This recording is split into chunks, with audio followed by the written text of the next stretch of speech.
अस्सलाम वालेकुम dear students and friends. आज की नई वीडियो के साथ मैं हूं Mohammad Nawaz Waraich, political scientist.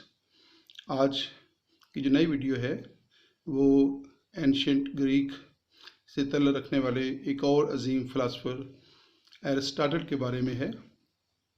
Western political that के ऊपर जो वीडियो का सिलसिला शुरू किया हुआ है, तो इससे पहले आप कुछ वीडियोस दे चुके हैं वेस्टर्न पॉलिटिकल थाट के ऊपर, जिसमें एक इज्तिमाई तौर पर वीडियो आपने देखी है तमाम पॉलिटिकल फ़िलासफ़र पर, और एक प्लेटो के ऊपर जो है एक तफसीली वीडियो MCQs के हवाले से आप देख चुके हैं।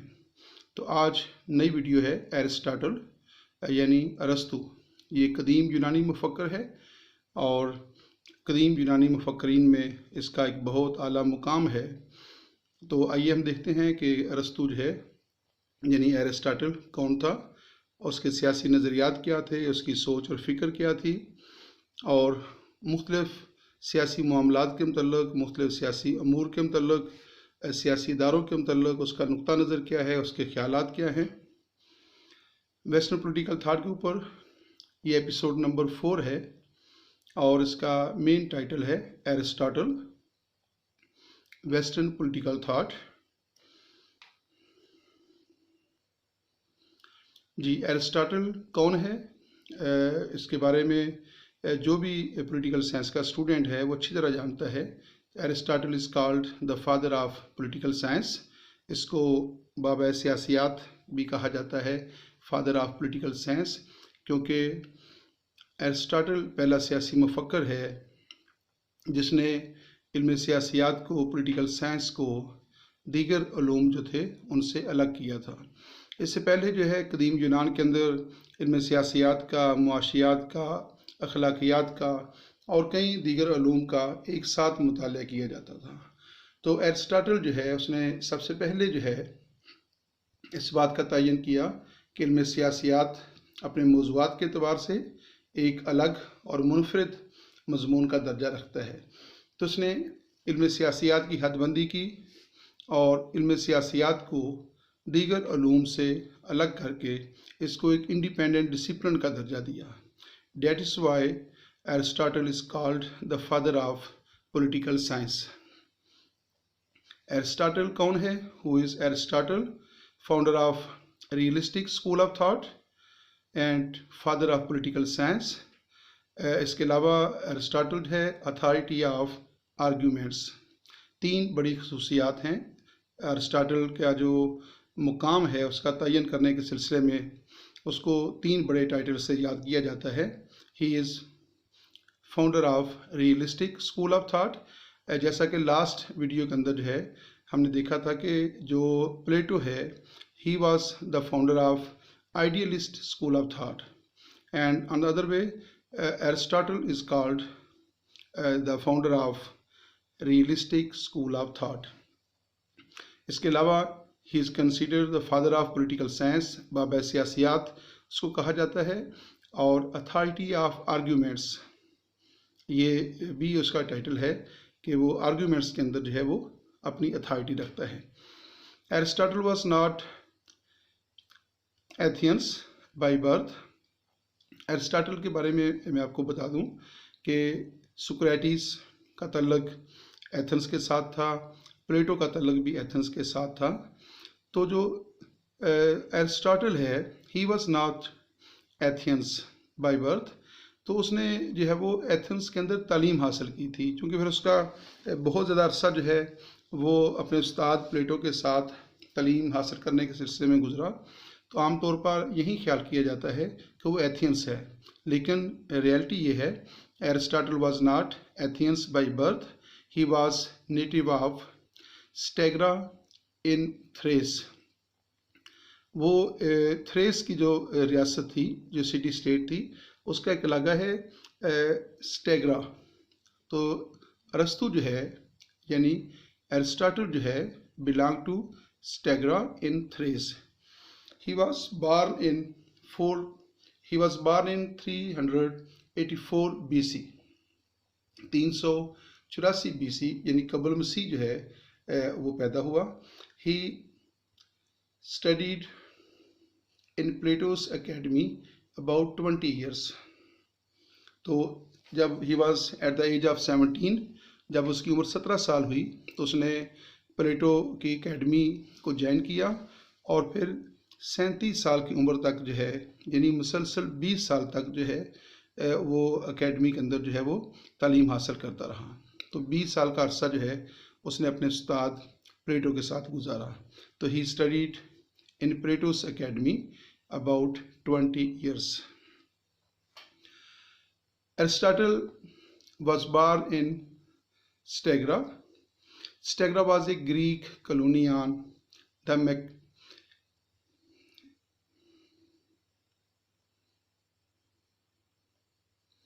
दोबारा इसको देखिएगा। एरिस्टोटल वॉज बॉर्न इन स्टेग्रा, वो स्टेग्रा में जो थ्रेस का इलाका था उसकी जो रियासत थी उसमें पैदा हुआ। स्टेग्रा वॉज ए ग्रीक कॉलोनी, वो एक बेसिकली ग्रीक की कॉलोनी थी ऑन द मैकेडोनियन कोस्ट। मैकेडोनिया जो है वो एक अलग रियासत थी और उसके सैली इलाके के ऊपर ये इलाका था मैकेडोनिया। तो मैकेडोनियन कोस्ट के ऊपर जो है वो ये इलाका जो था, जैसा यहाँ पे अरस्तु पैदा हुआ, तो वो थ्रेस का बेसिकली एक इलाका था। एरिस्टोटल के हवाले से है कि he was born in 384 BC and he died at the age in 322 BC। 384 कबल मसीह को उसकी पैदाइश हुई और 320 BC यानी कबल मसीह उसका जो है वो इंतकाल हुआ। तो उसकी डेट ऑफ बर्थ है, ईयर ऑफ बर्थ है 384 BC और ईयर ऑफ डेथ है 322 BC। तो MCQs का सिलसिला शुरू करते हैं एरिस्टोटल के हवाले से। What was the name of Aristotle's father? What was the name of Aristotle's father? तो एरिस्टोटल जो है उसके वालिद का नाम क्या था? Nicomachus. His father, the name of his father was Nicomachus. उसके वालिद जो है फादर का नाम जो था वो निकोमेचस था, NICHOMACHUS, Nicomachus. The next MCQ is what is the name of Aristotle's famous book? Aristotle ने बहुत सारी किताबें लिखी हैं, तो यहाँ हम उनकी उस किताबों का जिक्र करेंगे जो उसने पॉलिटिकल साइंस के हवाले से जो है वो किताबें तहरीर की हैं। तो पॉलिटिकल साइंस के हवाले से जो उसने किताबें लिखी उसमें से सबसे फेमस किताब कौन सी है? What is the name of Aristotle's famous book? The politics. Politics is the most famous book of Aristotle. The next MCQ is the state is creature of nature and that man is by nature is a political animal. Who said this? Karl Marx, Aristotle. The correct option is Aristotle. यानी Aristotle कहता है the state is a creature of nature, कि रियासत जो है ये कुदरती अदारा है, कुदरत का पैदा किया हुआ है, फितरी अदारा है। and that man is by nature is a political animal, और इंसान जो है वो फितरतन एक सियासी हैवान है। रियासत के बारे में कि इसका आगाज़ कैसे हुआ, मुख्तलिफ नज़रियात पाए जाते हैं। जिस तरह थॉमस हॉब्स, जॉन लॉक और रूसो जो हैं उनका कहना ये है कि स्टेट है वो सोशल कॉन्ट्रैक्ट के ज़रिए वजूद में आई है। लेकिन एरिस्टोटल जो है who is the father of political science, तो उसका कहना ये है कि state is a creature of nature, कि ये कुदरती अदारा है। And man is by nature is a political animal, और इंसान जो है वो अपनी नेचर के एतबार से एक सियासी हैवान है। यानी रियासत कायम करना, रियासत के अंदर ज़िंदगी बसर करना, सियासी ज़िंदगी बसर करना इंसान की फितरत के अंदर जो है शामिल है। तो ये एरिस्टोटल जो है उसका नुक्ता नज़र है। According to Aristotle, the rule of one man representing the justice and virtue is called aristocracy, monarchy. The correct option is monarchy.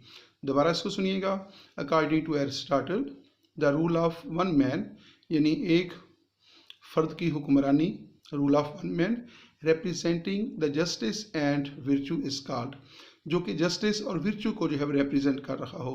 एक फ़र्द की ऐसी हुक्मरानी जिसमें इंसाफ हो, नेकी हो, भलाई हो, तो वो निज़ाम हुकूमत जो है क्या कहलाता है? That form of government which is representing the justice and virtue is called monarchy. एरिस्टाटल जो है ऐसे फर्देवाद की हुकूमत को मोनार्की का नाम देता है, जिसमें वो इंसाफ जो है वो करता हो और अदल पर जो है उसकी हुकूमत जो है वो कायम हो। नेक्स्ट MCQ है, according to Aristotle the rule of few man working for the welfare of people is called democracy, aristocracy. The correct option is aristocracy. दोबारा सुनिएगा, according to Aristotle the rule of few man यानी चंद लोगों की हुकूमत या चंद लोगों की हुक्मरानी, working for the welfare of the people, जो लोगों की फलाह बहबूद के लिए काम कर रहे हों, कलेक्टिव जो इंटरेस्ट है उसके लिए काम कर रहे हों, इज्तमाही फलाह बहबूद के लिए काम कर रहे हों, तो ऐसी चंद अफराद की हुकूमत जो है वो अरिस्टोक्रेसी कहलाती है। दोबारा इसको सुनिएगा, according to Aristotle the rule of one man is called monarchy and rule of few men is called aristocracy. The next MCQ is oligarchy is the perverted form of which form of government? दोबारा इसको देखिएगा, oligarchy is the perverted form of which form of government? oligarchy जो है वो किस निज़ाम हुकूमत की बिगड़ी हुई शक्ल है? Bureaucracy, aristocracy. The correct option is aristocracy. मैं आपको इसकी मुख्तसर सी वजाहत करता चलूँ कि एरिस्टाटल कहता है कि माशरे के जो चंद मुमताज़ अफराद होते हैं जिन्हें दौलत की बुनियाद के ऊपर माशरे के अंदर चंद इम्तियाजी मुकाम हासिल हो जाता है, तो जब वो हुकूमत हासिल कर लेते हैं और वो इंसाफ पर और नेकी पर और इज्तमाही फलाह बहबूद के लिए हुकूमत करते हैं, then that form of government is called aristocracy. लेकिन वो कहता है कुछ अर्सा के बाद जो है जब उनका इक़्तिदार मजबूत हो जाता है और इक़्तिदार के ऊपर गिरफ्त उनकी मजबूत हो जाती है, तो फिर वो इज्तमाही मफाद को नज़रअंदाज करके, इंसाफ को और भलाई को और नेकी को नज़रअंदाज करके मन मर्जी करने लगते हैं, ज़ाती मफादात की सियासत करने लगते हैं। तो जब अरिस्टोक्रेसी के अंदर शामिल जो लोग हैं, जब इज्तमाही मफाद को नज़रअंदाज करके ज़ाती मफादात की सियासत करने लगेंगे, then that form of government will be converted into oligarchy. अगर चंद अफराद की हुकूमत इज्तमाही मफाद के लिए काम कर रही है, then it is called aristocracy. और अगर वो चंद अफराद की हुकूमत जो है, the government of few person, अगर वो इज्तमाही मफाद को नज़रअंदाज करके ज़ाती मफाद की सियासत शुरू कर देती है, then it will be called oligarchy. और ओलिगार्की जो है इसको उर्दू ज़ुबान में चंद सरी हुकूमत कहते हैं। ब्यूरोक्रेसी को इशराफिया कहा जाता है और अरिस्टोक्रेसी जो है उसको इशराफिया कहा जाता है। और इशराफिया की जो बिगड़ी हुई शक्ल है, जो अंग्रेज़ी ज़ुबान में ओलिगार्की कहलाती है, उसको उर्दू ज़ुबान में जो है वो चंद सरी हुकूमत का नाम जो है वो दिया जाता है। The next MCQ is the rule of A selfish and despotic of one man is called. The rule of A selfish and despotic of one man is called tyranny, monarchy. The correct option is tyranny. दोबारा इसको समझ लीजिएगा, जो Aristotle है उसका कहना ये है कि फ़र्द वाहद यानी रूल ऑफ वन मैन की ऐसी हुकूमत जो इंसाफ पर कायम हो, नेकी पर कायम हो और उसमें इज्तमाही मफाद को मद्देनज़र रखा जाता हो, और बादशाह जो है, जो मुनार्क है, वो अवाम की फलाह बहबूद के लिए काम कर रहा हो, then it will be called monarchy. लेकिन वो कहता है कि जब बादशाह का इक़्तिदार मजबूत हो जाता है और फिर वो नेकी, भलाई और अदल व इंसाफ का रास्ता तर्क करके वो जुल्म व सितम पे उतर आता है, लोगों का इस्तेहसाल करना शुरू कर देता है, तो उसकी जो मोनार्की है वो बिगड़ कर जो है वो टिरनी में तब्दील हो जाती है। और फिर लोग उसकी टिरनी के ख़िलाफ़ बगावत कर देते हैं और उसका फ़ायदा उठाकर फिर माशरे के चंद मुमताज़ अफराद जो हैं, जो एलीट क्लास होती है, जो दौलत की बुनियाद के ऊपर इम्तियाज़ी मुकाम हासिल कर लेती है, वो चंद अफराद की हुकूमत जो है वो कायम हो जाती है। तो कुछ अर्सा तक वो चंद अफराद की हुकूमत आइन के मुताबिक अदल व इंसाफ कायम करती है, नेकी और भलाई का काम करती है। उस वक्त तक वो अरिस्टोक्रेसी कहलाती है। लेकिन थोड़े अरसे के बाद वो जो लोग हैं जो अरिस्टोक्रेसी कायम करते हैं, वो भी खुद गर्ज हो जाते हैं। तो फिर उनकी हुकूमत जो है, जो अरिस्टोक्रेसी है, वो कन्वर्ट हो जाती है ओलिगार्की में। The next MCQ is according to Aristotle which is the most corrupt form of government? Monarchy, democracy. The correct option is democracy. According to Aristotle, Aristotle के मुताबिक जो है, जो सबसे गुमराह कुन निज़ाम हुकूमत है वो डेमोक्रेसी है। डेमोक्रेसी जो है, जो सुक्रेटिस था वो भी डेमोक्रेसी को जो है पसंद नहीं करता था। जो प्लेटो है वो भी डेमोक्रेसी के ख़िलाफ़ था। और आप देखिए कि ये एरिस्टोटल जो है वो भी डेमोक्रेसी के ख़िलाफ़ है, बल्कि वो डेमोक्रेसी को जो है सबसे बदतरीन निज़ाम हुकूमत का जो है वो दर्जा देता है। नेक्स्ट है, Aristotle is regarded as the first political scientist and the father of political science.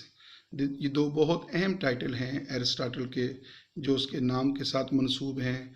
Aristotle ने जो इल्म सियासियात के हवाले से, पॉलिटिकल साइंस के हवाले से जो आला खिदमात सर अंजाम दी, तो उन खिदमात के सिले में जो है एरिस्टोटल के बारे में कहा जाता है, he is the first political scientist and the father of political science.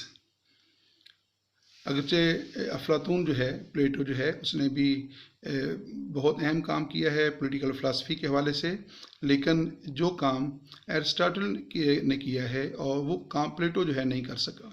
इसलिए पॉलिटिकल साइंस के हवाले से जो एरिस्टोटल की बेहतरीन खिदमात हैं, उन्हीं खिदमात के वजह से जो है Aristotle is considered as the political scientist and the father of political science.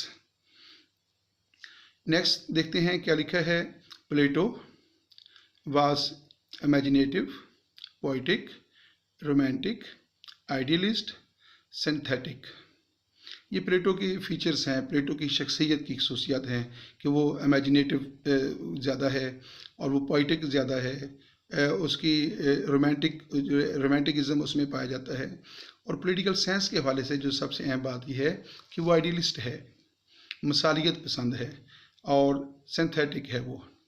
लेकिन जो एरिस्टोटल है, जो कि प्लेटो का शागिर्द है, प्लेटो का वो स्टूडेंट है, Aristotle was the student of Plato, और वो 2-4 साल प्लेटो का वो शागिर्द नहीं रहा, मुसलसल 20 साल तक, यानी वो 17 साल की उम्र में प्लेटो का शागिर्द बना और 37 साल की उम्र के अंदर जो है उसने अपनी तालीम जो थी वो मुकम्मल की।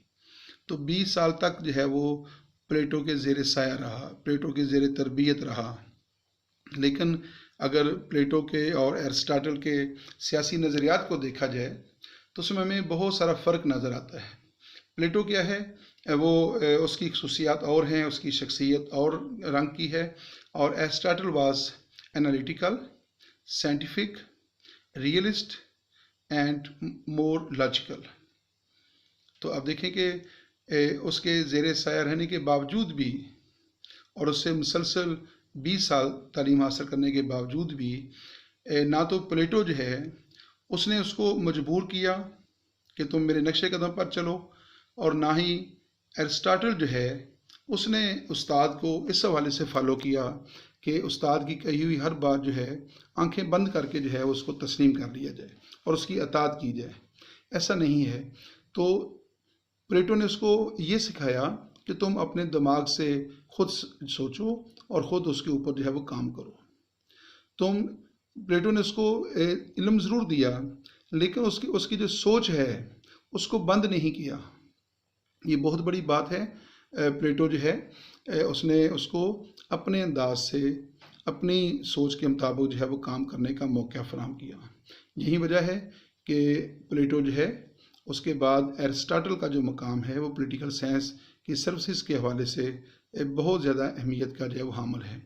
अगर एरिस्टोटल जो है वो प्लेटो की अतात शुरू कर देता तो फिर क्या होना था, फिर जो चीज़ें हम प्लेटो से हमने पढ़ी वही चीज़ें हमने एरिस्टोटल के हवाले से भी पढ़नी थी, कोई नई चीज़ मुतारफ़ नहीं होनी थी। तो प्लेटो ने क्या किया, उसके नज़रियात जो थे प्लेटो के, एरिस्टोटल ने उसको डिसएग्री किया है और उसका फ़ायदा क्या हुआ कि सोसाइटी आगे बढ़ी, नई नई चीज़ें मुतारफ़ हुई, नई सोच और नई फ़िक्र को जो है काम करने का मौका मिला और माशरा जो है उसका जो इर्तिका है वो जारी रहा। The next MCQ is, who was the ardent defender of slavery from the prominent philosophers of ancient Greek? Who was the ardent defender of slavery from the prominent philosophers of ancient Greek? The options are Socrates, Plato, Aristotle. The correct option is Aristotle. यानी कदीम यूनान के जो मुफक्रीन हैं जिनमें सुक्रेटिस, प्लेटो और Aristotle के नाम बड़े अहम हैं, उनमें से सबसे ज़्यादा जो है वो स्लेवरी का हामी कौन था, उसको डिफेंड किसने किया, तो प्लेटो जो है उसने गुलामी को, स्लेवरी को जो है वो डिफेंड किया और बकायदा उसके ऊपर आर्गूमेंट जो है वो किए हैं। Who says that men are not equal by nature? Plato, Aristotle. The correct option is Aristotle. Aristotle says that men are not equal by nature. तो वो बेसिकली जो उसका जो कंसेप्ट ऑफ स्लेवरी है, जब उसको जस्टिफाई करता है तो उसमें वो ये आर्ग्यूमेंट देता है कि तमाम इंसान जो हैं वो सलाहियतों के अतबार से फितरतन एक जैसे नहीं होते, कुछ बहुत ज़हीन होते हैं, कुछ ज़हीन नहीं होते, कुछ में जिस्मानी ताकत होती है, कुछ में अकली ताकत होती है। लिहाजा दोनों, जब फितरत ने दोनों को एक जैसा पैदा नहीं किया, लिहाजा दोनों के हुकूक भी एक जैसे नहीं होंगे। तो उसने जो है वो इस चीज़ से जो है ये आर्गूमेंट करके जो है बेसिकली स्लेवरी को जो था वो डिफेंड किया था। Who says that a change occurs in the existing system or in the constitution of state, it means revolution? Aristotle, Socrates and Aristotle. The correct option is Aristotle, who says, ये किसका कहना है, that a change occurs in the existing system, यानी जो system मौजूद है, मौजूदा system के अंदर कोई तब्दीली जो है वो रूनुमा होती है, और in the constitution of state, या रियासत के कॉन्स्टिट्यूशन के अंदर कोई तब्दीली जो है वो रूनुमा होती है, इट मीन्स रेवोल्यूशन, यानी मौजूदा निज़ाम के अंदर कोई रूनुमा होने वाली तब्दीली या रियासत के आइन के अंदर जो तब्दीली पैदा होती है, जिससे हम तरमीम उसमें कर लेते हैं, तो कहते हैं कि इसको रेवोल्यूशन कहा जाता है। ये एरिस्टोटल का जो है वो पॉइंट ऑफ व्यू है। According to Aristotle, which is the corrupt form of polity? Monarchy, aristocracy, democracy. The correct option is democracy. दोबारा सुनिएगा, एरिस्टोटल जो है उसके नज़दीक 3 फॉर्म ऑफ गवर्नमेंट हैं। The first is called monarchy, the second is called aristocracy, the third is called polity. तो वो कहता है कि जब मोनार्की कायम होगी, monarchy means rule of one man, तो जब तक बादशाह जो है वो इंसाफ करता है, जस्टिस करता है, विर्चू पे काम करता है और माशरे की फलो बहबूद के लिए काम करता है, तो वो मोनार्की कहलाएगी और वो बेहतरीन निज़ाम हुकूमत जो है वो शुमार होगा।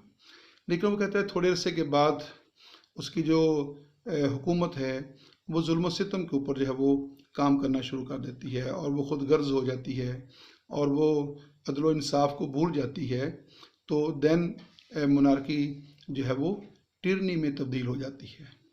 और उसके बाद जब टिरनी में तब्दील हो जाएगी और जब बादशाह जुल्म सितम का जो है बाज़ार गर्म कर देगा, तो फिर लोग उसके ख़िलाफ़ हो जाएंगे और लोग इस नतीजे पर पहुँचेंगे कि रूल ऑफ वन मैन जो है वो ठीक नहीं होता। तो फिर लोग जो है वो उस तजर्बे से ये सीखेंगे कि ज़्यादा लोगों की हुकूमत होनी चाहिए। तो फिर वो गवर्नमेंट ऑफ फ्यू पीपल कायम कर लेंगे, चंद लोगों की हुकूमत कायम होगी, और वो चंद लोग माशरे के चंद मुमताज़ अफराद, एलीट क्लास होगी, जो दौलत की बुनियाद के ऊपर जो है जिन्हें माशरे के अंदर बड़ा इम्तियाजी मुकाम जो है वो हासिल हो जाता है, तो वो चंद लोगों की हुकूमत कायम होगी। That form of government is called aristocracy. तो अरिस्टोक्रेसी जो है वो चंद अफराद की हुकूमत होती है। तो उसका कहना है कि चंद अफराद की हुकूमत आगाज़ में जो है वो इज्तमाही मुफाद के लिए काम करती है, लोगों के मसाइल हल करती है, अदल व इंसाफ कायम करती है, नेकी का बोलबाला करती है। लेकिन जब उनकी हुकूमत मजबूत हो जाती है और उन्हें कोई ख़तरा नहीं होता, तो फिर वो जो चंद अफराद हैं वो इज्तमाही मफादात की सियासत को तर्क करके ज़ाती मफादात की सियासत शुरू कर देते हैं। नतीजा क्या निकलता है कि पहले लोगों को एक फ़र्द यानी एक बादशाह के जुल्म सितम सहने पड़ते हैं, और जब अरिस्टोक्रेसी बिगड़ जाती है, खुद गर्ज हो जाती है, तो फिर उन्हें चंद लोग यानी एक से ज़्यादा लोगों का जुल्म सितम जो है वो सहना पड़ता है, चाहे लोग जो हैं वो उसके भी खिलाफ हो जाते हैं। जब अरिस्टोक्रेसी जो है वो ज़ाती मफादात की सियासत शुरू कर देती है, तो वो कन्वर्ट हो जाती है ओलिगार्की में, चंद सरी हुकूमत में, यानी इशराफिया बादशाहत तब्दील हो जाएगी टिरनी में, और अरिस्टोक्रेसी जो है वो तब्दील हो जाएगी ओलिगार्की में। तो जब ओलिगार्की में कायम होगी और उसमें चंद अफराद जो हैं वो जुल्म सितम शुरू कर देंगे, लोगों का इस्तेसाल शुरू कर देंगे, इंसाफ के रास्ते में, नेकी के रास्ते में रुकावट पैदा करेंगे, तो लोग इस नतीजे पर पहुँचेंगे कि हमने एक शख्स की हुकूमत का तजर्बा कर लिया है, वो भी ठीक नहीं है, और फिर हमने अरिस्टोक्रेसी कायम की, चंद अफराद की हुकूमत का तजर्बा किया, वो भी ठीक नहीं है, तो फिर वो ज़्यादा लोगों की हुकूमत, रूल ऑफ मैनी पीपल जो है वो कायम कर लेंगे, बहुत सारे लोग उसमें जो है वो शरीक हो जाएंगे। लेकिन उसके अंदर जो है वो कॉन्स्टिट्यूशनल गवर्नमेंट होगी, जिसमें आइन की बालादस्ती होगी, कानून की बालादस्ती होगी, रूल ऑफ लॉ जिसमें अंदर होगा। That form of government is called polity.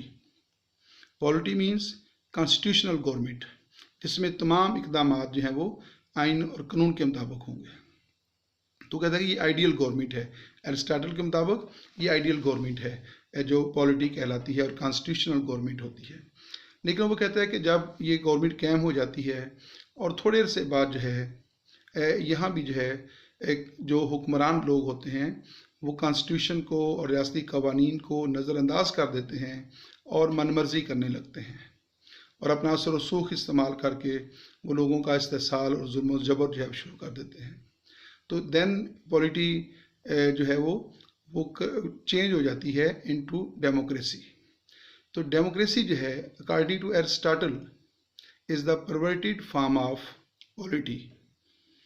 Next MCQ देखते हैं। Who claims that state came into existence not only for the sake of life but also for the sake of good life। बहुत खूबसूरत quotation है, और रियासत का जो मकसद है, जो ऑब्जेक्टिव है रियासत का, उसको बयान करने के हवाले से बहुत ज़बरदस्त अल्फाज का चुनाव किया गया है। Who claims that state came into existence not only for the sake of life, यानी ये बात किसकी है कि रियासत जो है उसका क़याम सिर्फ ज़िंदगी गुजारने के लिए नहीं होता, for the sake of life नहीं है, but also for the sake of good life. यानी रियासत का मकसद सिर्फ ये नहीं है कि रियासत कायम करके उसमें ज़िंदगी गुजारी जाए, बल्कि रियासत का मकसद ये है कि उसमें अच्छी ज़िंदगी गुजारी जाए। अच्छी ज़िंदगी क्या है कि आपके जान, माल और इज़्ज़त को तहफ़्फ़ुज़ हासिल हो, इंसाफ हो, और वहाँ नेकी का बोलबाला हो, और वहाँ पे इस्तेसाल ना हो। ऐसी ज़िंदगी जो है उसको अच्छी ज़िंदगी कहा जाता है। रियासत के अंदर रियासत का काम बेसिकली क्या है? रियासत का काम ये है कि वो नेकी कायम करती है, वो अदल व इंसाफ कायम करती है, और वो शहरियों के जान, माल और इज़्ज़त को तहफ़्फ़ुज़ फराहम करती है। तो ये है गुड लाइफ, ये रियासत का काम है। तो ऐसी रियासतें जो इस बात का बंदोबस्त करती हैं उन्हें कामयाब रियासत कहा जाता है, और जो रियासतें ये इक़दामात करने में नाकाम हो जाती हैं या वो सही तौर पर मेरिट के ऊपर जो है ये काम नहीं करती, उन्हें जो है वो नाकाम रियासत कहा जाता है। तो ये एरिस्टोटल का जो है वो पॉइंट ऑफ व्यू है। Who says that political science is the master of all sciences? Montesquieu, John Locke, Aristotle. The correct option is Aristotle. Aristotle says that political science is the master of all sciences. यानी political science जो है तमाम उलूम की आका है। ये तमाम उलूम जो हैं उनमें सबसे बड़ा और जो अहम इल्म है वो पॉलिटिकल साइंस है। आप ये देखें कि इसकी एक वजह क्या है कि ये रियासत का इल्म है और रियासत जो है वो सबसे अजीम अदारा है और रियासत के बगैर ज़िंदगी का कोई तस्वर नहीं है, ना अच्छी ज़िंदगी का तस्वर है ना ही ज़िंदगी का तस्वर है। इसलिए जो पॉलिटिकल साइंस है वो चूँकि हमें रियासत के बारे में और इज्तिमाई ज़िंदगी के बारे में जो है वो बताती है, इसलिए उसने इसको मास्टर ऑफ ऑल साइंसेस का दर्जा दिया है। Aristotle migrated to Athens from Stagira at the age of 14th year 18th year.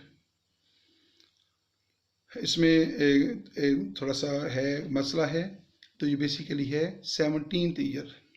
The second option जो है इसको आप ठीक कीजिएगा, ये 17 साल है 17th ईयर। क्वेश्चन सुन लीजिएगा। Aristotle migrated to Athens. Aristotle जो है जो उसका असल इलाका था, जो उसका बाई बर्थ जो है वो इलाका था वो स्टाइग्रा था, जो मैकेडोनिया के करीब जो था वो वाक़या था और थ्रेस की रियासत का ये इलाका था। और वहाँ से उसने एथेंस के अंदर जो थी वो माइग्रेशन की थी for the sake of knowledge, for the sake of जो है जो प्लेटो था उसकी एकेडमी के अंदर जो है उसने तालीम हासिल करने के लिए स्टाइग्रा से जो है वो एथेंस में हिजरत की थी, माइग्रेशन कर ली थी। लेकिन यहाँ जो सेकंड ऑप्शन है 18th ईयर लिखा हुआ है, तो ये बेसिकली 17th ईयर है। ये आपने ज़हन में रखना है कि उसने 17 साल की उम्र में जो है वो हिजरत की और वो 17 साल की उम्र में जो है वो उसने प्लेटो की एकेडमी जो थी उसको ज्वाइन किया था। Aristotle migrated to Athens from his home city Stagira because he wants to become a soldier, study philosophy under Plato। यानी एरिस्टोटल जो है उसने अपनी रियासत जो उसकी होम स्टेट थी, उसका जो नेटिव इलाका था स्टाइग्रा, वहाँ से उसने क्यों जो है वो माइग्रेशन की थी? क्योंकि वो सोल्जर बनना चाहता था या स्टडी फ़िलासफ़ी अंडर प्लेटो, या वो प्लेटो के ज़ेर साया जो है वो फ़िलासफ़ी जो है का उसका इल्म जो है वो हासिल करना चाहता था। The correct option, he wanted to study philosophy under Plato. ये एक इमेज है जिसमें एक तरफ एरिस्टोटल है और दूसरी तरफ जो है वो प्लेटो है और दोनों उस्ताद और शागिर्द जो हैं वो किसी अहम सियासी मसले के ऊपर जो है वो इजहार ख्याल कर रहे हैं। तो जो एथेंस का जो स्टाइल था इन लोगों का जो है, जैसा कि सोक्रेटिस का भी यही स्टाइल था और जो सोफिस्ट थे उनका भी यही स्टाइल था, प्लेटो का भी और एरिस्टोटल का ख़ास तौर पे ये स्टाइल था कि वो चलते फिरते लोगों को जो थे तालीम देते थे। और एरिस्टोटल तो ऐसा को बाकायदा क्लास नहीं पढ़ाता था, जो उसके जो स्टूडेंट्स थे, जो उसकी जो एकेडमी थी लाइसियम, वहाँ पे जो है एकेडमी तो लाइसियम थी लेकिन जो वो लोगों को जो तालीम देता था, एजुकेट करता था, तो वो वॉक कर रहा होता था, उनके साथ चल रहा होता था और वॉकिंग के दौरान जो है वो मुख्तलिफ अमूर के ऊपर जो है वो बहस कर रहे होते थे।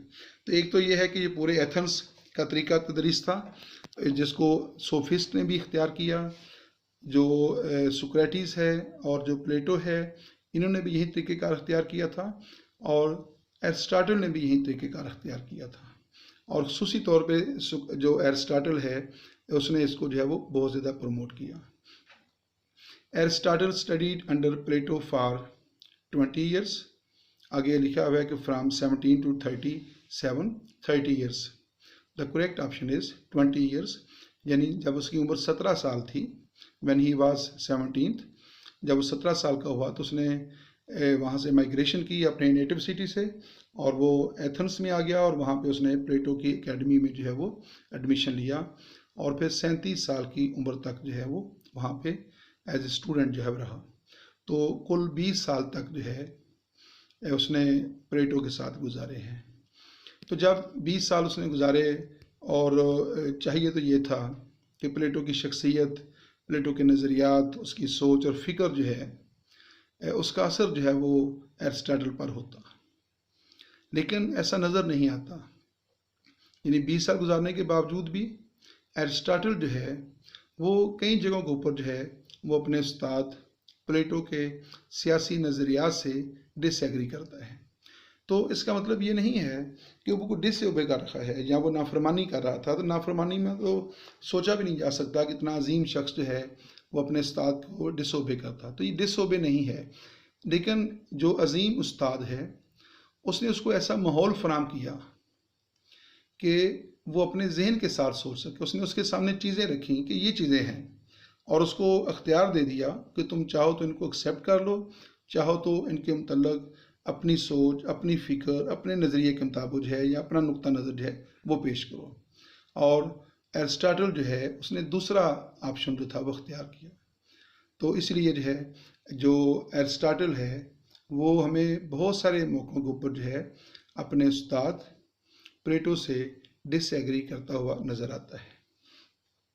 The students of the Plato's academy were called, यानी प्लेटो की जो एकेडमी थी उसका जो इंस्टीट्यूशन था, जो स्कूल था प्लेटो का, डेट इज़ कॉल्ड एकेडमी। तो उसके वो जो स्टूडेंट्स थे क्या कहलाते थे? प्लेटोनिस्ट, प्लेटो से है प्लेटोनिस्ट, उसके जो स्टूडेंट्स जो थे वो प्लेटोनिस्ट कहलाते थे। The next MCQ is all associations aim at some good, यानी तमाम जो एसोसिएशंस होती हैं उनका कोई ना कोई अच्छा मकसद होता है। The state is the highest association which aims at the highest good, who said, the quotation is all associations aim at some good. The state is the highest association which aims at the highest good, who said। इसका मतलब ये है कि जो तमाम association होती हैं इंसान ने अपनी तरक्की के लिए, फ़लाह बहबूद के लिए, अपने मसाइल के हल के लिए, अपनी ख्वाहिशात की तकमील के लिए, अपनी ज़रूरियात की तकमील के लिए उसने 20 जो है वो एसोसिएशंस कायम कर रखी हैं। जैसे ख़ानदान, बरादरी, ये भी एसोसिएशंस हैं। तो इन सब का जो मकसद है वो अच्छा मकसद होता है, पॉजिटिव होती हैं, इनका कोई गलत मकसद नहीं होता। तो तमाम एसोसिएशंस अच्छे मकसद की हामिल होती हैं। The state is the highest association, तो जितनी भी इंसान ने एसोसिएशंस कायम की हैं, यानी ख़ानदान, बरादरी, गाँव, शहर, there are so many associations, तो उनमें से सबसे हाईएस्ट एसोसिएशन जो इंसान ने कायम की है डेट इज़ कॉल्ड स्टेट। रियासत सबसे अजीम, सबसे बड़ी, सबसे ताकतवर एसोसिएशन है। Which aims at the highest good, और वो कहता है कि तमाम एसोसिएशन जो हैं उनका जो मकसद है वो अच्छा होता है, लेकिन सबसे अच्छा मकसद, सबसे आला मकसद, सबसे अजीम मकसद जो है वो रियासत का होता है। तो बाकी तमाम एसोसिएशन जो हैं वो इस हवाले से रियासत का मुकाबला नहीं कर सकते हैं। तो who said this? Socrates, Aristotle. The correct option is Aristotle. Aristotle के बारे में है, जो अरब्स हैं, अरब स्कॉलर्स जो हैं, Arabs called him the first teacher. ये देखें, ट्राइब्यूट्स है एरिस्टोटल को। एरिस्टोटल ने जो खिदमत सर अंजाम दी, इंसानियत की जो खिदमत की, उसने दुनिया को जो फ़लसफ़ा दिया, उसके सिले के अंदर जो है जो दुनिया है वो एरिस्टोटल को जो है वो क्या कहती है? अरब्स फ़िलासफ़र जो है वो कहते हैं, Arabs called him the first teacher, वो उसको पहला उस्ताद मानते हैं। ये बहुत बड़ा ट्राइब्यूट है, बहुत बड़ा जो है वो उसके खिदमात के सिले में बहुत बड़ा टाइटल उसको दिया गया है। Second is he was the most influential philosopher of all time, यानी सोक्रेटिस से लेकर आज के दौर तक जितने भी दुनिया के अंदर फिलासफर्स रहे हैं, चाहे उनका तल्लुक किसी भी मज़हब के साथ हो, किसी भी कल्चर के साथ हो, किसी भी दौर के साथ हो, किसी भी माशरे के साथ हो, तो इंसानी जहनों को जिस बंदे ने सबसे ज़्यादा मुतासर किया है, he is Aristotle. He was the most influential philosopher of all times. तो एरिस्टोटल जो है वो तमाम अदवार के अंदर जो है, यानी अपने कदीम यूनान से लेकर आज तक इंसानी जहनों को जो है वो सबसे ज़्यादा जो है वो एरिस्टोटल ने ही मुतासर किया है। तो ये भी बहुत जो है वो उनकी खिदमात के सिले में जो है उसके लिए ये इतराफ़ किया जा रहा है। Plato called him the mind of the academy. Academy क्या है? प्लेटो का स्कूल है, प्लेटो का इंस्टीट्यूशन है। और एरिस्टोटल जो है he was student in academy, और उसका जो उस्ताद है, जो प्लेटो है, वो क्या कहता है? उसका कहना ये है, Plato called him the mind of the academy. Plato जो है वो अपने उस्ताद अपने शागिर्द एरिस्टोटल के बारे में कहता है कि ये अकेडमी का दिमाग है, यानी ये उसका हेड है, ये उसका सर है। ये देखें किस कदर ज़्यादा जो है वो खराज अकीदत जो है वो पेश कर रखा है उस्ताद जो है वो अपने शागिर्द के बारे में। और वो शागिर्द कौन है? जिसने बहुत सारे मामलात के अंदर अपने उस्ताद से डिसएग्री किया है, उसके फ़लसफ़े से, उसके नुक्ता नज़र से, उसके सियासी नज़रियात से उसने जगह जगह के ऊपर डिसएग्री किया है। और सबसे पहले अफलातून यानी प्लेटो के नज़रियात के ऊपर जो है वो एरिस्टोटल ने ही तनकीद की है। लेकिन जो उस्ताद है वो कोई आम शख्स नहीं है, वो अपने शागिर्द की सलाहियतों से वाकिफ़ है, और वो उसको कह रखा है कि he is the mind of academy. और एरिस्टोटल जो है ही रोट 31 वर्क्स, या ही रोट 31 बुक्स। तो बहुत सारी किताबें जो है इनके नाम के साथ मंसूब हैं। लेकिन यहाँ जो हमारा चूँकि सब्जेक्ट पॉलिटिकल साइंस है, तो हम फिर उसकी उन्हीं किताबों को डिस्कस करते हैं जो उसने पॉलिटिकल साइंस के ऊपर लिखी हैं, रियासत के हवाले से, हुकूमत के हवाले से, कॉन्स्टिट्यूशन के हवाले से, या इससे रेलेवेंट जो चीज़ें लिखी हैं, तो हम उसकी उन्हीं किताबों को जो है वो डिस्कस करते हैं। और इसके अलावा बाकी जो उसने किताबें लिखी हैं, फ़ल्कियात पर लिखी हैं, बायोलॉजी के ऊपर लिखी हैं, और बहुत सारे मौज़ूआत हैं जिसकी मौसीकी के ऊपर जो है वो है, तो जो है वो फ़िज़िक्स के ऊपर किताबें हैं। तो यहाँ चूँकि हमारा उनके साथ कंसर्न नहीं होता, तो हम उनको जो है यहाँ पे डिस्कस नहीं करते हैं। तो हम सिर्फ उसकी वो किताबें डिस्कस करते हैं, जैसे पॉलिटिक्स उसकी किताब है, तो जो किताबें उसकी पॉलिटिकल साइंस से जो है इनका जो है तल्लुक़ है। The next MCQ is the state is man's natural destination because he is political animal. Who said? Thomas Hobbes. The second option is Aristotle. दोबारा सुनिएगा। The state is man's natural destination, कि जो रियासत है वो इंसान की एक फितरी मंजिल है, यानी इंसान जो है जैसे जैसे इंसान को शऊर हासिल होता है, वो इर्तिका हासिल करता है, वो जैसे जैसे आगे बढ़ रहा है, तो बहरहाल उसने रियासत कायम करनी है। Because he is political animal, क्योंकि वो पोलिटिकल एनिमल है। तो जो पोलिटिकल एनिमल है वो रियासत के अंदर रहता है, जो सोशल एनिमल है वो सोसाइटी के अंदर रहता है। तो वो चूँकि पोलिटिकल एनिमल है, और रियासत सबसे बड़ा, सबसे अजीम जो है वो सियासी इदारा है। जितने भी सियासी इदारे हैं उनमें से सबसे अजीम सियासी इदारा जो है डेट इज़ स्टेट। तो इंसान चूँकि पॉलिटिकल एनिमल है, लिहाजा उसकी जो कोशिश है वो क्या है? रियासत का क़याम है। तो ये एरिस्टोटल का जो है वो कहना है। The middle class is the saviour of state. Who said? Machiavelli, Aristotle, Plato. The correct option is Aristotle. Aristotle says that middle class is the savior of state. एक जो स्टेट है उसके अंदर अमूमन 3 तबकात पाए जाते हैं। एक बड़ी क्लास होती है जो दौलतमंदों की होती है, एक मिडिल क्लास होती है, एक लोअर क्लास होती है जो गरीब लोग हैं, पुअर पीपल जो होते हैं। तो कहता है जो मिडिल क्लास है, मिडिल क्लास के बारे में कहा जाता है कि वो रीढ़ की हड्डी होती है, यानी सबसे जो इम्पोर्टेंट जो है वो क्लास है रियासत के अंदर, वो क्या है, वो मिडिल क्लास होती है। Alexander the great died in, who was Alexander the great?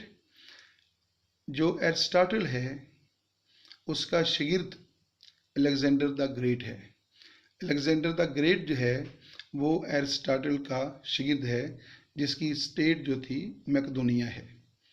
तो Alexander the great died in 323 BC, 323 कबल मसीह को जो है अलेक्जेंडर द ग्रेट है, जिसको हम क्या जो है उसको सिकंदर आज़म का नाम हम देते हैं। तो सिकंदर आज़म जो है वो 323 कबल मसीह को फौत हुआ। द नेक्स्ट स्टेटमेंट है लाइसियम। लाइसियम की क्या फीचर्स थे? Free lectures were given to general public. तो एरिस्टोटल जो है वो कोई पैसा कमाने के लिए जो है उसने अपनी अकेडमीज कायम नहीं की थी। तो ये अजीम लोग थे, इनकी तरजीहात जो है बहुत आला हैं, और वो जो उसने अपनी अकेडमी कायम की तो उसका मकसद क्या था? लोगों को नेकी का दर्स देना, लोगों को सच बताना, लोगों को हकीकत से आगाह करना, लोगों को जो कदीम यूनान है उसकी रवायात की हकीकत के बारे में बताना, ये उनका काम था। और जब लोगों को लेक्चर्स देते थे तो वो उसके बदले में जो है वो उनसे कोई मुआवजा जो थे वो वसूल नहीं करते थे। एरिस्टोटल जो है उसकी जो अकेडमी है उसके फीचर्स क्या हैं? Free lectures were given to general public, Aristotle worked while teaching his students called.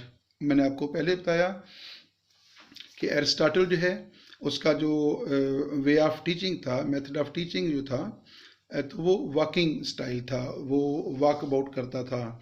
वो चल रहा है, साथ साथ उसके शागिर्द चल रहे होते थे, और साथ जो है वो एरिस्टोटल भी चल रहा होता था, और उस दौरान जो है वो उनको तालीम दे रहा होता था, उनको एजुकेट कर रहा होता था, उनके साथ अपने आइडियाज़ जो है शेयर कर रहा होता था, वो उनका पॉइंट ऑफ व्यू सुन रहा होता था, और उसके जो स्टूडेंट्स थे वो एरिस्टोटल का पॉइंट ऑफ व्यू जो थे वो सुन रहे होते थे, और साथ साथ वो उनकी सलाह कर रहा होता था, अपने आइडिया से उनको वाकफ़ कर रहा होता था। तो ये उसका स्टाइल था। That is very good style जो है, इसको हमें भी चाहिए कि हम जो है वो इसको अख्तियार करें।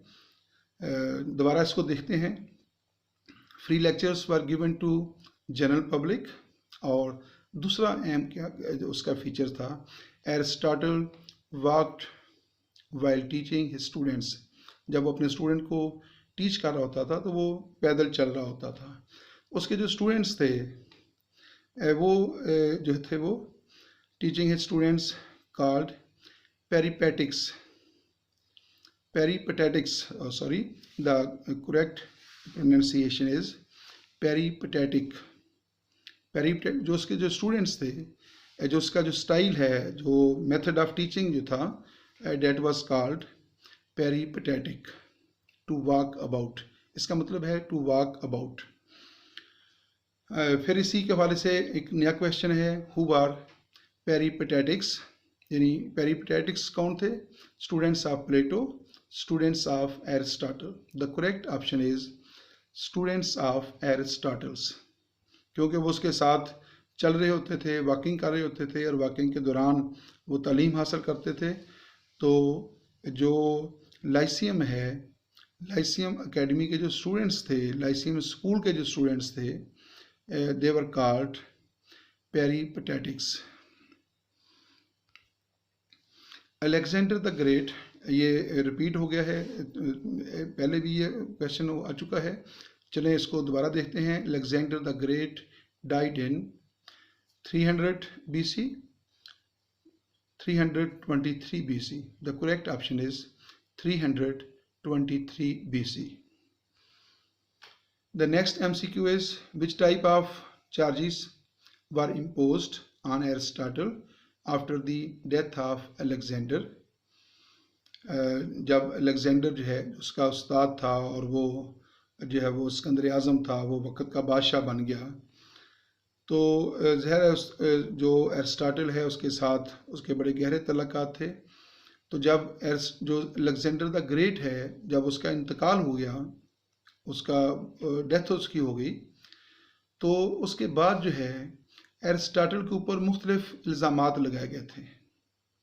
उन इल्ज़ामात की नोयत क्या थी? चार्जेस ऑफ मर्डर, यानी कि उसने किसी को मर्डर किया है एरिस्टाटल ने, या charges of empty. The correct option is charges of empty. ये वही इल्ज़ामात थे, यानी कि नोयत वही थी जो सोक्रेटिस के ऊपर लगाए गए थे। सोक्रेटिस के ऊपर भी जो थे तकरीबन यही इल्ज़ामात थे। तो एरिस्टाटल को भी जो है वो इन्हीं इल्ज़ामात का सामना करना पड़ा। कहाँ से?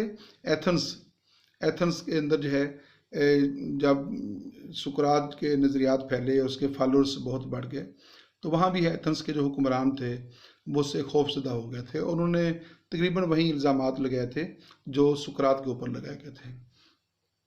After the charges of impiety brought against Aristotle where he fled. तो जब उसके सुकरात के एरिस्टाटल के ऊपर जो थे जब इल्ज़ामात लगाए गए, और फिर जो एरिस्टाटल है वो वहाँ से फरार हो गया। तो कहाँ चला गया था? He fled to Sparta, he fled to Chalcis in, ये एक मुश्किल सा तलफ़्फ़ुज़ है, ये आई थिंक एबुया ये बनता है। तो दोबारा इसको देखते हैं। After the charges of impurity brought against Aristotle, यानी जब एथेंस की स्टेट ने जो है एरिस्टाटल के ऊपर जो है कमोबेश वही चार्जेस ऑफ इम्पिटी ऐड कर दिए जो कि सुक्रेटिस के ऊपर लगाए गए थे। तो जो सुकरात था, जो एरिस्टाटल, जो सोक्रेटिस था, उसने उसका सामना किया और उसने वो मुकदमा का हिस्सा बना और फिर उसको सज़ाए मौत दे दी गई। लेकिन एरिस्टाटल जो है वो वहाँ से फरार हो गया। लेकिन उसका नुक्ता नज़र भी है जो आगे हम डिस्कस करते हैं। तो वो वहाँ से फरार होकर कहाँ चला गया? ही फ्लेड टू चाल्सिस इन एबुया। तो वो एक इलाका था चाल्सिस, वहाँ पे जाकर जो है उसने वहाँ से यहाँ से फरार होकर वहाँ पे उसने क़याम किया। और ये अहम जो है MCQ है कि उसने क्यों ऐसा किया। व्हाट डिड एरिस्टाटल से, यहाँ सेज आना चाहिए, इसको आप ठीक कर लीजिएगा। ठीक है, ये यहीं आना चाहिए, बिल्कुल दुरुस्त है। What did Aristotle say when he fled from Athens to Chalcis. जब एरिस्टाटल जो है जब वो एथेंस से फरार होकर सॉरी जब एरिस्टाटल जो है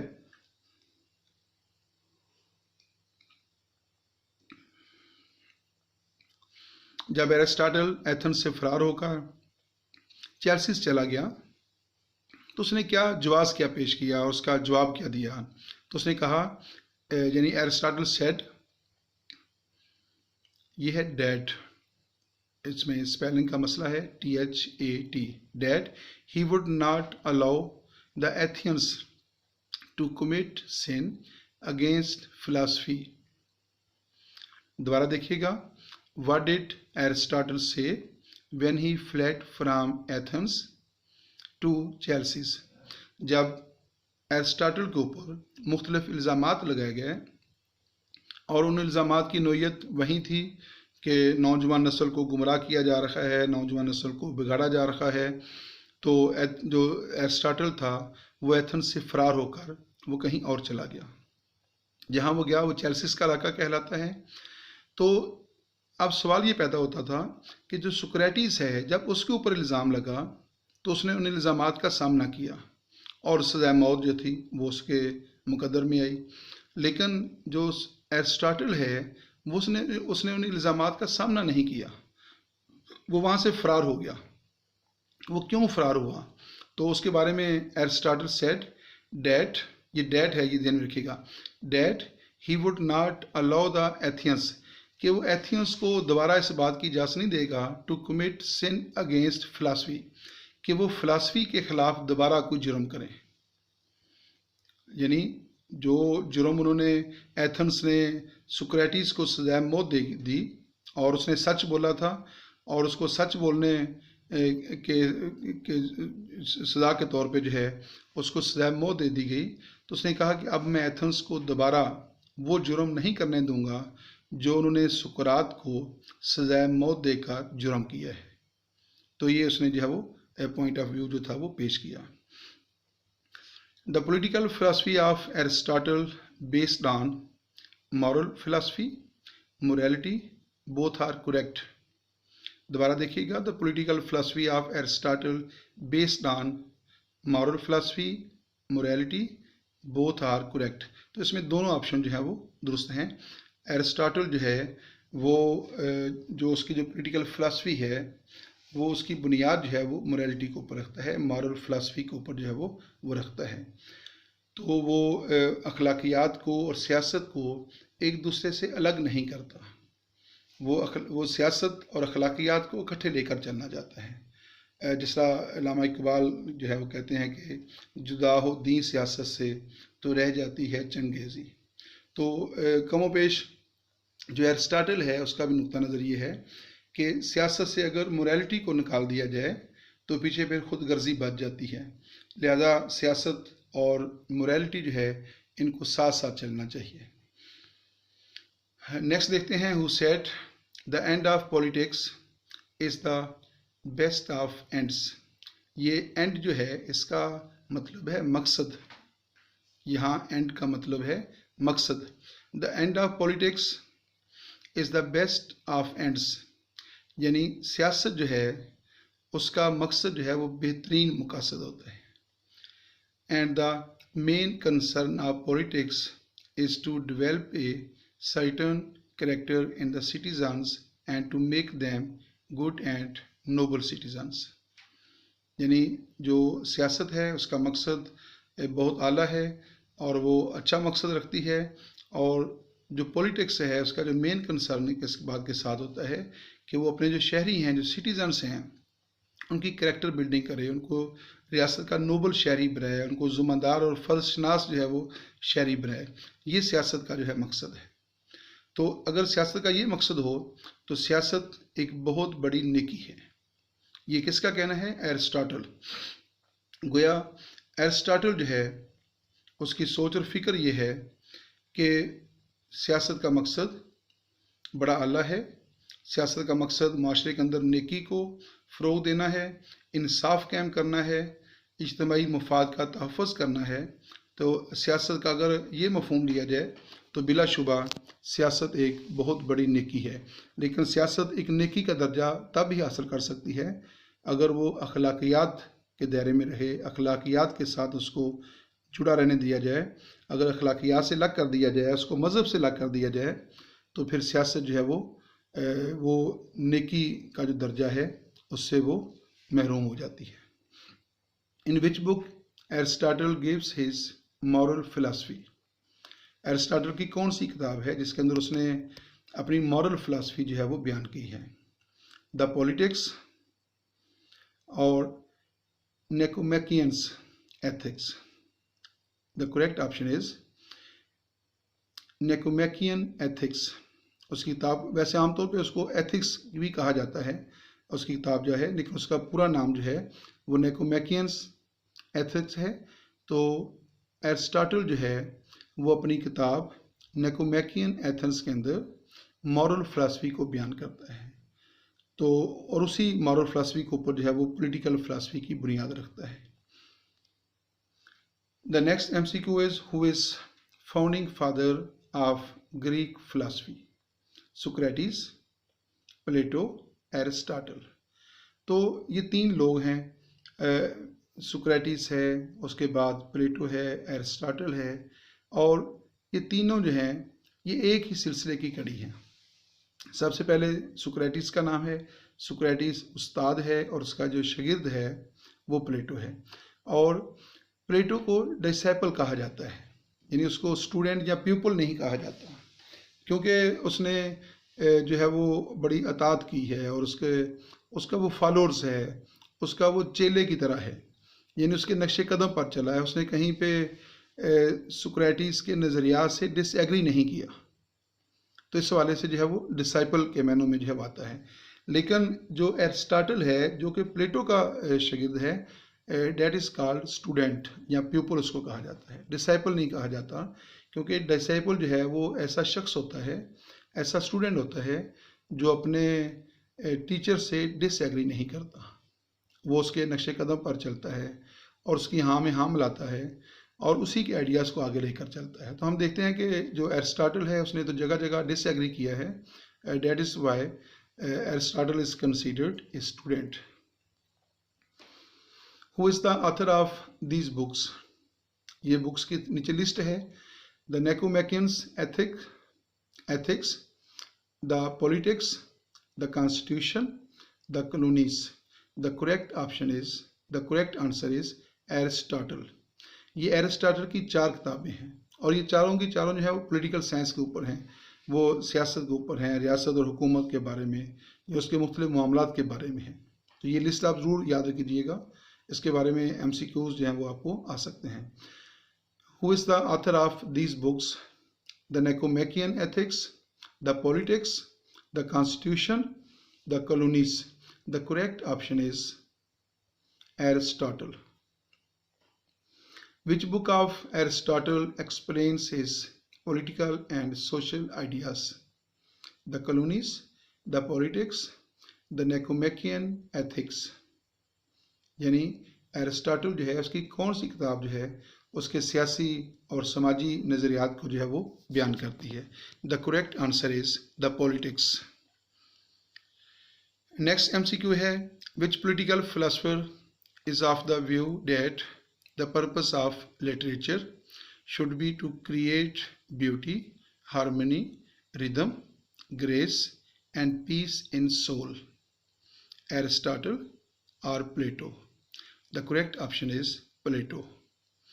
प्लेटो जो है वो ऐसे अदब और ऐसे लिटरेचर के सख्त खिलाफ है जो नौजवानों के जहन को बिगाड़ता है, नौजवानों की जहनीत के ऊपर मनफी असरात मरतब करता है या उनको वर्गलाता है, उनको बुराई की तरफ लेकर जाता है, उनकी अखलाकियात के ऊपर जो है वो मनफी असरात मरतब करता है। तो वो ऐसे लिटरेचर के ऊपर पाबंदी याद करना चाहता है। तो अगरचे हमारी ये वीडियो जो है वो एरिस्टोटल के बारे में है, लेकिन एरिस्टोटल को जब हम स्टडी कर रहे होते हैं तो प्लेटो जो है वो साथ साथ चल रहा होता है, क्योंकि प्लेटो जो है वो उस्ताद है और एरिस्टोटल को समझने के लिए, एरिस्टोटल का मुताला करने के लिए हम ऐसा नहीं कर सकते कि प्लेटो को एक तरफ रख कर जो है, तो आप यूँ समझ लें कि जो प्लेटो है वो अपने उस्ताद के तहफ़्फ़ुज़ के लिए वो साथ साथ चल रहा है। दोबारा इसको देखिएगा, which political philosopher is of the view that the purpose of literature should be to create beauty, harmony, rhythm, grace and peace in soul? The correct option is Plato। Next MCQ है, which political philosopher says that state is the association of associations, the highest association existing not for a physical existence but for a moral and intellectual life? The correct option is Aristotle. इससे मिलती जुलती एक statement पहले आ चुकी है, लेकिन वो मुख्तलिफ है और इसका थीम बिल्कुल मुख्तलिफ है। दोबारा इसको देखते हैं, which political philosopher says that state is the association of association. जहाँ तक तो सेम है, जो पहले हम डिस्कस कर चुके हैं कि रियासत जो है वो बहुत सारी एसोसिएशंस में से एक एसोसिएशन है, वो सबसे बड़ी एसोसिएशन है, एसोसिएशन ऑफ एसोसिएशंस। यानी मुख्तलिफ एसोसिएशंस जो हैं वो उसके अंदर मौजूद होती हैं और वो सब उन सब एसोसिएशन का मजमुआ है, सबसे बड़ी एसोसिएशन है। The highest association existing not for a physical existence. यानी ये जो रियासत है, जो हाईएस्ट एग्जिस्टेंस है, ये इसलिए नहीं है कि इसका कोई फिजिकल इसका जो वजूद हो। इसका मकसद क्या है कि सिर्फ उसका ये हो कि ये इलाका जो है ये फ़लाँ रियासत है, नहीं। वो कहता है कि but for the moral and intellectual life. रियासत एक ऐसी एसोसिएशन है जिसके अंदर आपने मॉरल लाइफ गुजारनी है, अखलाकियात के दायरे में रहकर ज़िंदगी गुजारनी है, आपने पॉलिटिकल लाइफ गुजारनी है और इंटेलेक्चुअल लाइफ गुजारनी है। ये देखें कितनी बड़ी बात जो है वो एरिस्टोटल कह रखा है। अगर रियासत के अंदर ये चीज़ें मौजूद होंगी तो यकीनन वो एक आइडियल स्टेट होगी। तो ये एरिस्टोटल का जो है वो पॉइंट ऑफ व्यू है। According to Aristotle, the state is prior to the individual, the whole is prior to the parts, the state is a association of all associations, the state is a natural association. ये जो Aristotle है उसके मुख्तलिफ quotations हैं रियासत के मतलब, चूँकि हमारा तल्लुक़ चूँकि पॉलिटिकल साइंस के साथ है तो हम उसकी मैक्सिमम चीज़ों को डिस्कस कर रहे हैं। तो पॉलिटिकल साइंस का एक बहुत बड़ा मौजू है कि रियासत और इंडिविजुअल जो है उसमें से ज़्यादा अहम कौन है, रियासत फ़र्द के लिए है या फ़र्द रियासत के लिए है। ये पॉलिटिकल साइंस का एक बहुत अहम मौजू है और कमोपेश तमाम जो पॉलिटिकल फ़िलासफ़र्स हैं उन्होंने इसके ऊपर जो है वो इजहार ख्याल किया है। स्टेट इज़ फॉर इंडिविजुअल और इंडिविजुअल इज़ फॉर स्टेट, दोनों में से अहम कौन है। एरिस्टोटल का पॉइंट ऑफ व्यू क्या है, the state is prior to the individual, यानी रियासत जो है वो इंडिविजुअल से ज़्यादा अहम है, उसको फ़ोक़ियत हासिल है, उसको बरतरी हासिल है। तो ये क्लियर बात होगी, रियासत को वो ज़्यादा अहमियत देता है। जबकि एरिस्टोटल जो है वो तो रियलिस्टिक है और वो जो इंडिविजुअलिस्ट भी उसको जो है वो उसमें शुमार होता है, लेकिन वो रियासत की अहमियत जो है उसको बिल्कुल जो है मेरिट के ऊपर जो है बयान कर रखा है। द होल इज़ दलील आगे दे रहा है, आर्गूमेंट भी देता है, क्योंकि उसको मास्टर ऑफ आर्गूमेंट्स भी कहा जाता है। जो एरिस्टोटल है उसके एक फीचर ये भी है कि वो हर चीज़ को आर्गूमेंट के ज़रिए जो है समझाने की कोशिश करता है। तो कहता है the whole is prior to the parts. Individuals क्या हैं, वो पार्ट्स होते हैं, वो रियासत के पुर्जे होते हैं, और रियासत क्या है, होल है, मजमुआ है, कुल है। तो जिस तरह एक मशीन जो है, एक मशीन कुल है, होल है, और उसके अंदर मुख्तलिफ पार्ट्स काम कर रहे होते हैं। तो वो कहता है कि जो कुल है, जो मशीन है, उसको पार्ट्स पर अहमियत हासिल होती है। इसी तरह जो इंडिविजुअल्स हैं जो कि रियासत के पार्ट्स हैं, उन पर रियासत को बरतरी हासिल है, यानी रियासत को अपने अफराद पर ऐसे ही बरतरी हासिल है जैसे कि किसी मशीन को अपने पुर्जों के मुकाबले में बरतरी हासिल होती है। The state is the association of all associations, यानी तमाम जो एसोसिएशंस हैं रियासत के अंदर, आप देखें बेशुमार एसोसिएशन पाई जाती हैं, सोशल हैं, इकोनॉमिक हैं, कल्चरल हैं, लिंग्विस्टिक हैं, मुख्तलिफ नौइयत की बहुत सारी जो है एसोसिएशन पाई जाती है। और रियासत इन तमाम एसोसिएशन से बढ़कर जो है एक एसोसिएशन है। इन तमाम एसोसिएशन के मिलने से एक बड़ी एसोसिएशन जो कायम होती है, दैट इज स्टेट। और लास्ट में है the state is a natural institution. ये एक फितरी इदारा है कि ये जो जब इंसानी ज़िंदगी का आगाज़ हुआ तो उसकी फितरत के अंदर शामिल है कि उसने रियासत कायम करनी है, क्योंकि इंसान जो है वो एक पॉलिटिकल एनिमल है। और इसका सबूत क्या है कि दुनिया के अंदर आप देखें जितने भी इंसान रहते हैं वो किसी ना किसी रियासत के अंदर रह रखे हैं। अगर ये नेचुरल ना होता तो ये हो सकता था कि बर-ए-आज़म अफ्रीका में तो इंसान रियासतों में रह रहे होते और बर-ए-आज़म एशिया में जो है वो बग़ैर रियासत के रह रहे होते हैं। तो दुनिया में कोई ऐसा खिता नहीं है जो रियासत ना कहलाता हो। ये पूरी दुनिया की जो तकसीम है वो रियासतों के हवाले से हुई हुई है। जोग्राफी की तकसीम रियासत की, ये फ़लाँ रियासत है, ये फ़लाँ रियासत है। तो इससे पता चलता है कि ये नेचुरल इंस्टीट्यूशन है। और इंसान चूँकि पॉलिटिकल एनिमल है, लिहाजा उसकी जो मंजिल है वो रियासत का क़याम है। तो रियासत के बग़ैर ज़िंदगी का कोई तसव्वुर नहीं है। ये ऐसा फितरी इदारा है कि पूरी दुनिया जो है वो रियासतों में ही तकसीम है। हर दौर में जो है रियासत जो है वो कायम रही है। ये हो सकता है कभी वो सिटी स्टेट हो, कभी किसी कबीले की शक्ल में हो, और आज वो मॉडर्न सॉवरन नेशनल स्टेट की शक्ल में है। उसकी नोयत मुख्तलिफ हो सकती है, लेकिन रियासत जो है बहरहाल इंसानी फितरत का जो है वो हिस्सा है। Who said that the worst form of inequality is to try to make unequal things equal? Who said? Socrates, Aristotle. दोबारा इसको देखिएगा, who said that the worst form of inequality, अदम मुसावात की बदतरीन शक्ल क्या है? Is to try to make unequal things, यानी जो अनइक्वल चीज़ें हैं, जो बराबर नहीं हैं, उनको इक्वल बनाने की जो कोशिश है, वो अदम मुसावात की बदतरीन शक्ल है। तो बेसिकली इसके पीछे जो चीज़ काम कर रही है वो है अरस्तु का, यानी एरिस्टोटल का कंसेप्ट ऑफ स्लेवरी, क्योंकि उसमें वो आर्गूमेंट ये करता है कि कुदरत ने जो है तमाम इंसानों को यकसान सलाहियतों के साथ पैदा नहीं किया। किसी को जिस्मानी सलाहियत के साथ पैदा किया है, किसी को दिमागी सलाहियत के साथ पैदा किया है, और दिमाग जो है उसको बरतरी हासिल है।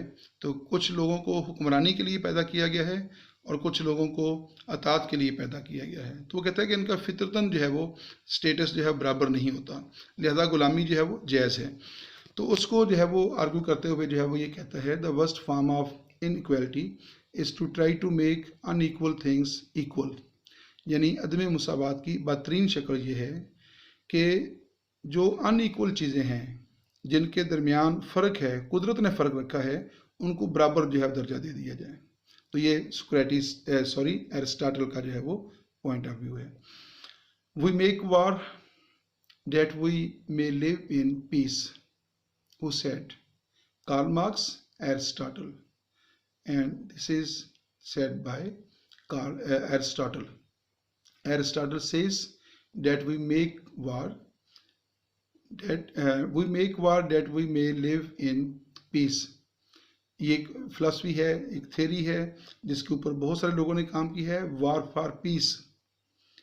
तो एरिस्टोटल भी यही है वो हकीकत को तस्लीम कर रखा है कि वी मेक वार, हम जंगें लड़ते हैं, हम जंगें करते हैं, that we live in peace, ताकि हम अमन में रह सकें, यानी अमन में रहने के लिए जंग करना पड़ती है। अब ये दोनों मुतजाद हैं, अपोजिट हैं। जहाँ जंग होती है वहाँ अमन नहीं होता, और जहाँ अमन के बेसिकली जंग के ना होने की जो कैफियत है वो क्या है? वो अमन है।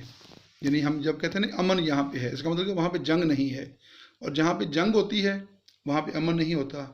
लेकिन अगर दुनिया की तारीख पढ़ी जाए, अगर पॉलिटिकल हिस्ट्री का मुताला किया जाए, तो ये एक हकीकत है कि रियासतें जो हैं वो अमन कायम करने के लिए, अमन कायम करने के नाम के ऊपर जो है वो बड़ी बड़ी जंगें लड़ रही हैं। तो ये एक रियलिटी है। तो लिहाजा रियासतें जो हैं उनको इस बात के लिए तैयार रहना चाहिए, इस बात की तैयारी करते रहना चाहिए कि अगर वो अमन से रहना चाहती हैं तो उन्हें जंग की तैयारी करनी चाहिए, जंग लड़ने की सलाहियत में इजाफा करना चाहिए। अगर वो जंग लड़ने की सलाहियत नहीं रखती, कमज़ोर हैं, जंग लड़ना नहीं चाहती, तो फिर वो अमन से नहीं रह सकती। ये एक रियलिटी है और इसको दुनिया की तारीख से जो है वो देखा जा सकता है। ये आगे एक इमेज है, उसमें थोड़ा सा इसका जो है, चलिए इसको हम जूम कर लेते हैं। एरिस्टोटल के हवाले से मुख्तलिफ चीज़ें हैं। Aristotle wrote over 200 books on topics from astronomy to political science, यानी मजमूई तौर पे एरिस्टोटल के बारे में कहा जाता है कि तकरीबन उसने 200 के करीब किताबें लिखी हैं। और ये इन लोगों का कमाल था, ये लोग जो थे वो एस्ट्रोनॉमी को पढ़ें तो ये वहाँ पे एरिस्टोटल की बुक्स मिल जाती हैं। आप बायोलॉजी को पढ़ें, आप फिज़िक्स को पढ़ें, आप मेटाफिज़िक्स को पढ़ें, आप जो है वो मौसीकी को पढ़ें, आप मोरालिटी को पढ़ें, आप कॉन्स्टिट्यूशन को पढ़ें, हर चीज़ के ऊपर जो है इनकी किताबें मौजूद हैं। तो एस्ट्रोनॉमी से लेकर पॉलिटिकल साइंस तक कमोपेश 200 किताबें जो है वो आपको मिल जाती हैं। The next MCQ is, MCQ नहीं है, next point is tough students, taught students to live moderately and avoid extremes, यानी स्टूडेंट जो हैं उनको इस तरह एजुकेट किया जाए ताकि वो मॉडरेट हो सकें, इत्तेदाल में रह सकें और वो एक्सट्रीमिज़म से जो है वो अवॉइड करें।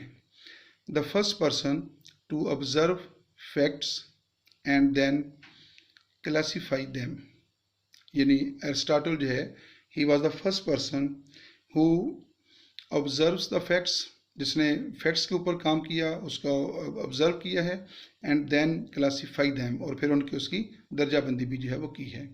Ideal government, balanced monarchy, aristocracy and democracy in one system.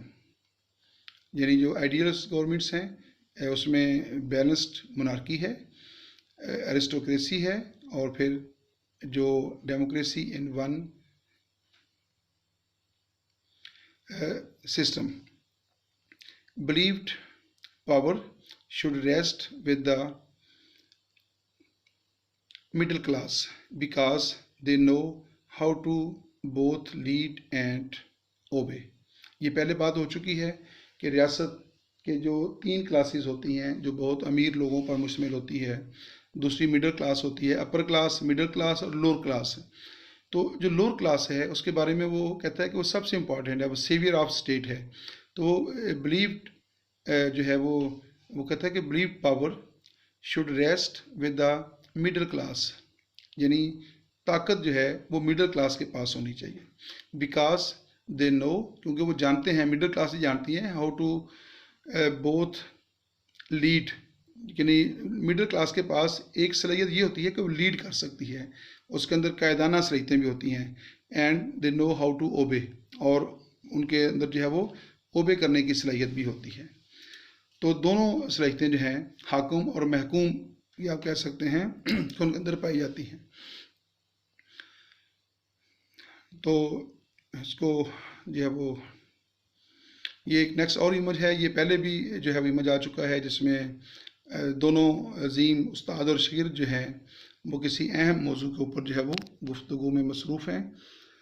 और ये उसकी किताब है निकोमैकियन एथिक्स का एक इमेज है, जो अरस्तु की जो एरिस्टोटल है उसकी बहुत मशहूर किताब है, the politics, the constitution, the colonies and Nicomacheans ethics, जो इसकी जो है किताब है। तो dear students and my viewers, आज की ये वीडियो जो है इसका इख्तिताम होता है। एरिस्टोटल के हवाले से हमने बहुत अहम चीज़ों को जो है डिस्कस किया है, ना सिर्फ मुख्तलिफ MCQs के बारे में बात हुई है, बल्कि उसकी फ़िलासफ़ी जो है और उसके मुख्तलिफ जो आइडियाज़ हैं, उसकी ज़िंदगी के बारे में जो है वो इसके साथ साथ एक हल्की फुल्की कमेंट्री का सिलसिला भी जो है वो जारी रहा है। उम्मीद है कि आपको ये वीडियो पसंद आई होगी और आपकी जो इम्तिहानात हैं उसकी तैयारी के सिलसिले में या इम्तिहानात के अलावा जो है एरिस्टोटल को समझने में जो है वो आपके लिए ज़रूर जो है ये मुफीद साबित होगी। इस वीडियो के हवाले से अपनी राय का ज़रूर इज़हार करें। मैं आपसे ये तो नहीं कहता कि आप मेरा जो चैनल है उसको ज़रूर सब्सक्राइब किया करें, ये आपके ऊपर डिपेंड करता है। अगर आपको अच्छी चीज़ें मिल रही हैं तो यकीनन आप उसको ज़रूर सब्सक्राइब करेंगे। अगर आप समझते हैं कि अच्छी चीज़ें नहीं हैं तो फिर ये आपका राइट है कि आप उसको सब्सक्राइब करते हैं या नहीं करते, ये जो है वो मेरा इशू नहीं है, ये आपका इशू है। लेकिन जो आप जब सुन रहे होते हैं और उसके ऊपर जो कमेंट है वो ज़रूर किया करें, जो चीज़ें आपको अच्छी लग रही होती हैं या बाज़ जो है उसमें कोई ना कोई फॉल्ट होता है, गलती होती है, उसकी निशानदेही ज़रूर किया करें, ताकि आने वाले वक्त में जो है जो नई वीडियो तैयार की जाए उसमें मैं अपनी सलाह कर सकूँ। तो ये वेस्टर्न पॉलिटिकल थाट के ऊपर हमारे एक छोटी सी काविश है, उम्मीद है आपको पसंद आई होगी। जो हमारी नेक्स्ट वीडियो है उसमें हम मैकियावेली को, थॉमस हॉब्स, जॉन लॉक और रूसो के हवाले से जो है किसी एक फ़िलासफ़र या 2 फ़िलासफ़र को इकट्ठा जो है वो इंशाल्लाह डिस्कस करेंगे। तो नेक्स्ट 3-4 वीडियोस जो हैं वो वेस्टर्न फ़िलासफ़ी के ऊपर आएंगी और उसके अंदर जो है वो हम कोशिश करेंगे कि जो वेस्टर्न पॉलिटिकल थाट के जो मेजर पॉलिटिकल फ़िलासफ़र्स हैं उनके हवाले से